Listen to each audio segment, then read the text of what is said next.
You may not believe this by looking at the water now, but over the last 100 years, let's say 75 years ago, this river was polluted to the point that some would say you could light a match and watch it burn. Despite all those issues,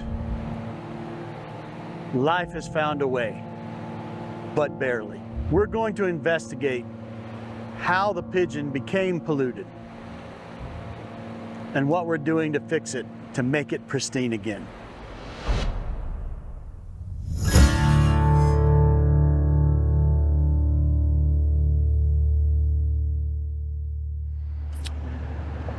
We're standing here on a bridge over the Pigeon River in the historic town of Canton, North Carolina.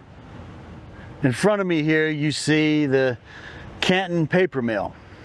Canton relied on its paper mill for jobs and prosperity for 100 years. Many generations of people living here worked there.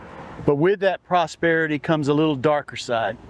What starts as a trickle of pristine water at Graveyard Fields on the Blue Ridge Parkway, the river below the paper mill was a polluted mess for about 100 years. Often people would describe the smell as a sulfur, like rotten egg smell that permeated all the way to Sevierville, Tennessee.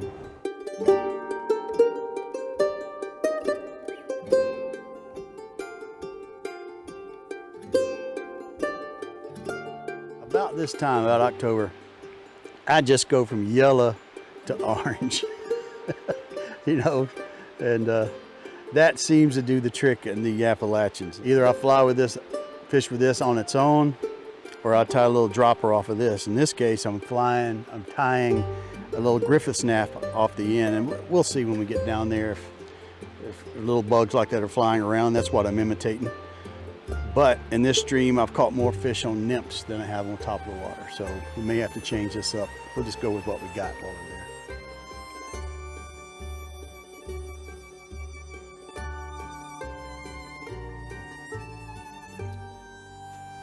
I'm standing here with Matt Culp. He is the supervisory head of fisheries biology.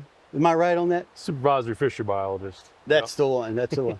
For the Great Smoky Mountains National Park. My love and my passion is blue line fishing. And what I mean by blue line fishing is maybe you look on a map and you see a blue line coming off a mountain. Doesn't have a name on it. And my passion, I love to catch brook trout.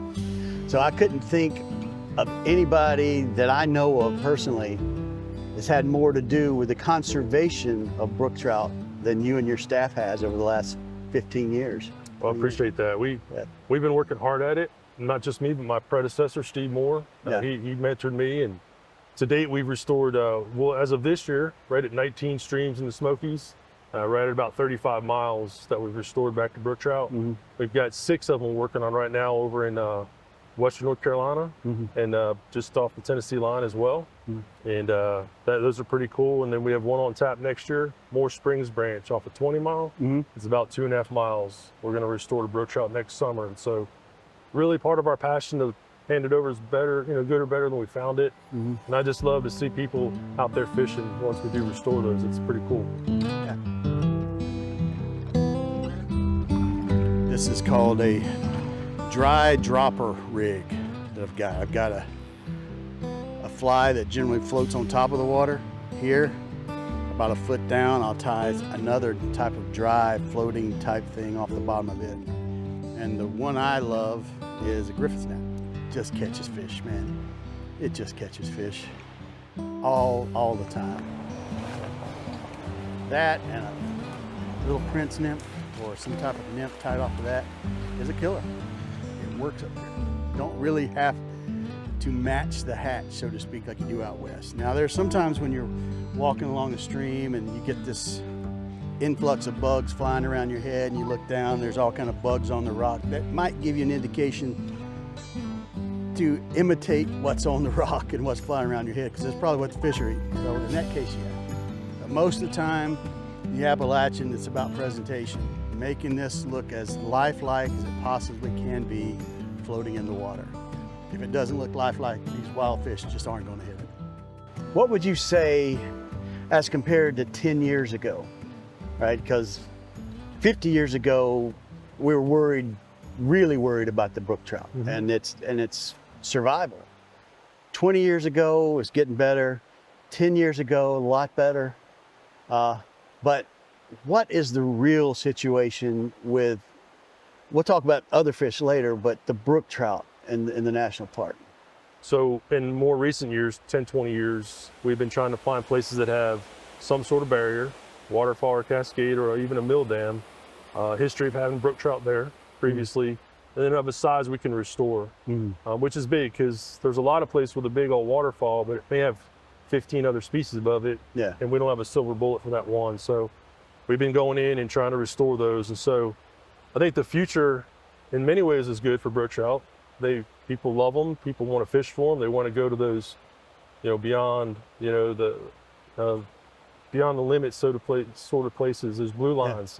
But I think the problems they face, some of the big ones are still there. They're still squeezed from the bottom by non-native rainbow trout, sometimes brown trout. And then the other thing that's out there that people don't recognize, we still have issues with acid rain.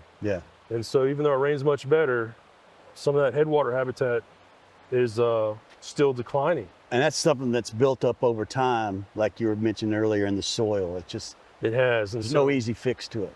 Since the Industrial Revolution, we've been putting up nitrogen and sulfur in the atmosphere, which comes down as nitric acids and sulfuric acid. And that has acidified our soils. And so what happens, that acidity is transferred to the streams. We think that we're on the upswing, we're getting better, which it sounds like we are, but we're not out of the woods yet. Yeah, the air is tremendously better. I always use the Clint Eastwood movie, The Good, the Bad, the Ugly, because the good is the air is tremendously better. We've reduced nitrogen and sulfur emissions by 70, 80%. Our rainwater went from like a 4.3 to 5.3, which is huge. That's better for our cars, for everything. What I'm hearing you say is, we've got some issues. Are they as bad as 50 years ago? No, but we still have issues. But the steps that we've taken has gotten along that path to restoring this where we need it. Maybe we won't get to a pristine natural habitat, but the steps that you and your colleagues have done are getting us to that next level. Would that be a fair assumption on that? Absolutely, and I think everybody's talking about brook trout restoration. In terms of if I were an angler out there looking for that blue line experience, there's great opportunities, and there's going to be more coming down the pipe with this that's going on. That made me feel good right there. There's going to be more.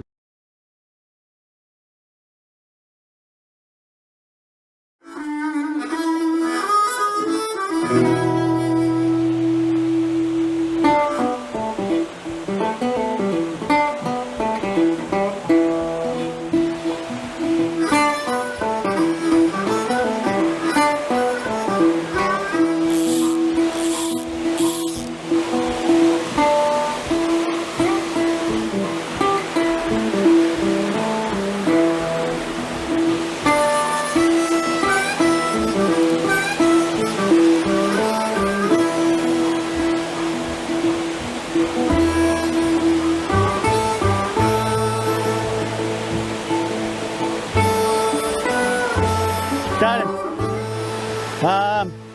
I'm not sure this is a rainbow. No, it's a brook trout. It's a nice brook trout. Try to get him out of here fast.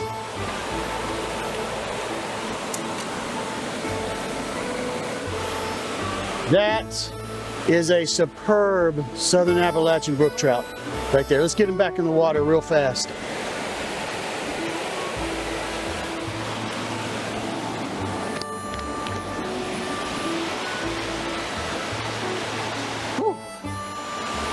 That's what we come here for, ladies and gentlemen.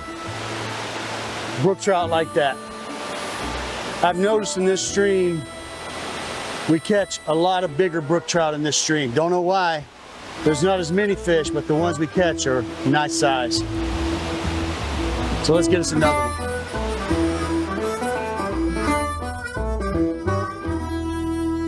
As you know, we're doing a show, and we want to talk about what the city of Asheville and organizations like yourself have done to improve the water quality. We've still got a way to go, but we just want to talk to you about what you've done to make some of that happen. It goes back a little bit in time to when New Belgium made the decision to move to Asheville. When we realized we were outgrowing our Colorado brewery, we set about looking for a home for our second brewery. And we had a whole list of criteria that we were looking for in that new home. A surprising thing that was on that list was a brownfield. We were actually looking for a site that, brownfield is a site that has contamination largely in soil or air because of past uses. Let me get this straight. Yeah. Y'all picked a site that was once a hog and livestock farm and A junkyard. a junkyard. Yes, but what this site offers is like this amazing perch above the French Broad River and also in the heart of the community. So we very much believe that beer is something that brings people together. And we didn't want to be way out on the outskirts of town. We wanted to be somewhere where people could stop by on their way home, meet a friend for a beer, pick up a six-pack on their way to a backyard cookout or something. So it was appealing in so many ways. It also is a place being in town where folks like me or my coworkers can walk or ride a bike or take the bus to work and not have to rely on the car. I think we've always had an ethos around sustainability, but being good environmental stewards. And I think water is one piece of that. As brewers, we use a lot of water. Both, beer is 90+% water, 95% plus water. But we use a lot of water in the process and cleaning. And so doing right by a property, doing right by water is just sort of how we operate. So when we took ownership of this property, there was a whole lot of work. States operate the brownfields program, so we worked closely with the state of North Carolina to take care of that soil and make sure it was stable. Being very close to the river, we realized that we're sort of the last step before stormwater and the water from the creek is going to enter the river, so we feel a responsibility and obligation to do our part to help clean it up.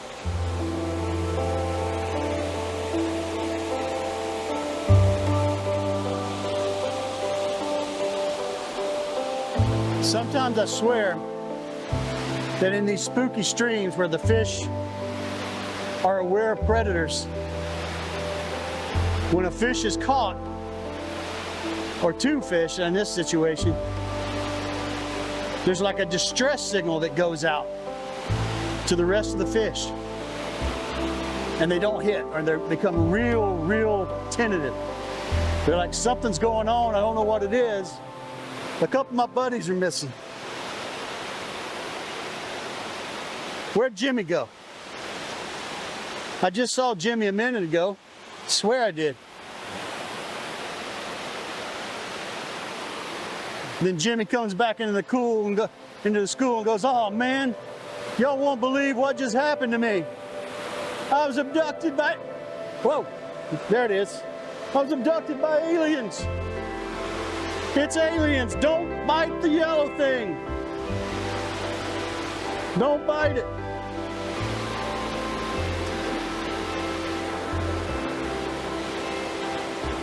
Now, as soon as I step in this water, I got a feeling that my fish catching moments are over in this stream. Now, this one's a brook trout that's really colored up. You're gonna love this. You're gonna love this.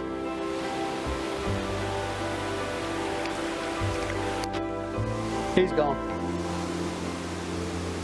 That was what we call an environmentally friendly release. This stream, we're not going to say where it is, but some who know will know. Don't come in here and ravage this place. This is special. It's special. Let's see if we can get one more. They've been proving me wrong. I've been talking about not catching fish in here. Woo. And all of a sudden, they're hitting it like crazy. So Sarah, this is one of the projects you were describing to me about the water runoff issue that you guys have fixed. Can you tell us a little bit more about it? Stormwater is one of those things that often gets piped underground or put behind a chain link fence. So what we're looking at is what we call a bioswale. Bio means living plants. We have a lot of plants here. Swale just means a depressional area. And when it rains, we have a big rain event, the water runs off from the parking area into this bioswale. And what you can't see underneath the rock is it's about 4 feet deep with this gravelly material. So it has the ability to trap and hold on to a lot of pollutants and eventually makes its way to the creek and onto the river. So in theory, and what we're finding in practice is it's actually water's entering the river cleaner than when it entered our property. So a good way to say this, your parking lot is a huge filter that is cleaning up the water as it runs into the French Broad. In essence, yes. In essence. As I understand, one of the largest pollutants in the French Broad is sediment. And there's a lot of contributors of sediment. It can be from soil disturbance, from agricultural development, but also, you know, parking areas, roadways, rooftops, all these things that are washing off and just washing it straight into our nearest waterway. We can do something about it. This was basically just a big gully, a deep ditch, tires, bumpers, you know, all sorts of stuff in it. And you could see the roots sticking out, exposed soil. Every time it rained, it just was washing soil to the river. We were fortunate to have the help of a local nonprofit, RiverLink, and the city of Asheville that helped us get some grant funds from the state of North Carolina to pay for essentially a restoration. So we had a stream restoration engineer that came in and designed this stretch, which is about 300 feet. This is all those stormwater elements that I showed earlier. Essentially all that stormwater eventually makes its way to the creek and then onto the river from there. And it's really become, you know, a focal point for our guests when they come and drink a beer.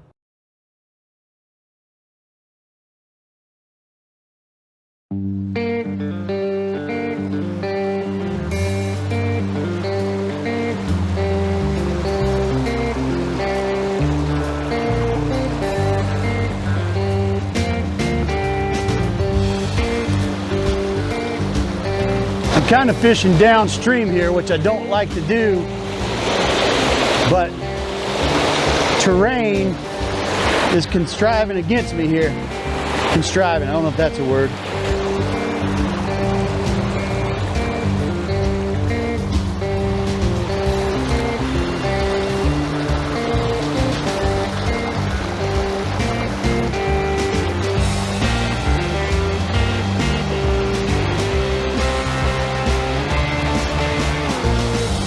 Let's go right up here. Fishing upstream, see what happens.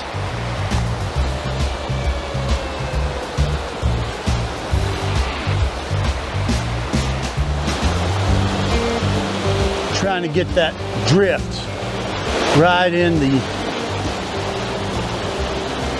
the edge of that water. The edges. Call it fishing the edges. Hate to say it, but if not,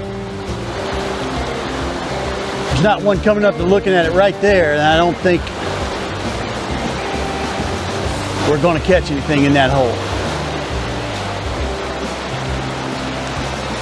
Let's move to the next hole. I've caught brook trout, tiny Little tiny rivulets, creek. little puddles. Really? Yeah. That's incredible. You know, I catch rainbows and brown trout in the French Broad quite often. See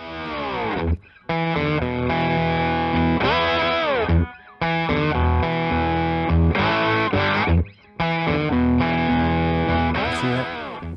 See, this is 2 stories high. So our brewing vessels came by ship from Germany, and when they arrived in the port, we had to, of course, load them on a truck from the coast and bring them up to the mountains here in Asheville. Those trucks took up more than a lane of traffic, so we had to work very closely with the DOT. So it took a long time, I think about a month, to get these vessels up here. And of course, when we opened the brewery and began to host our neighbors and friends in this room, the very first party we threw was for the DOT, to thank them for all their help in helping us build this place. Here's to you, boys, girls.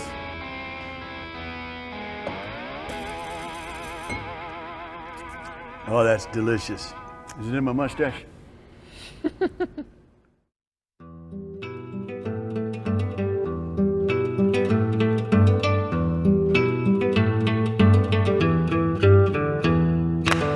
This has been the scene of victory and defeat.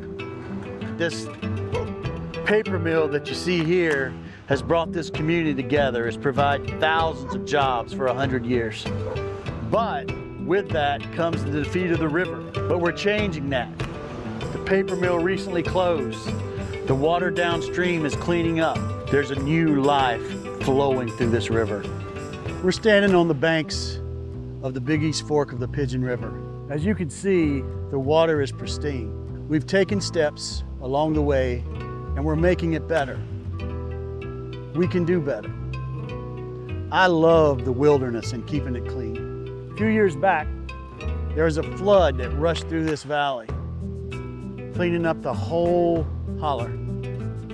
But like that flood, we, one person at a time, can make a difference.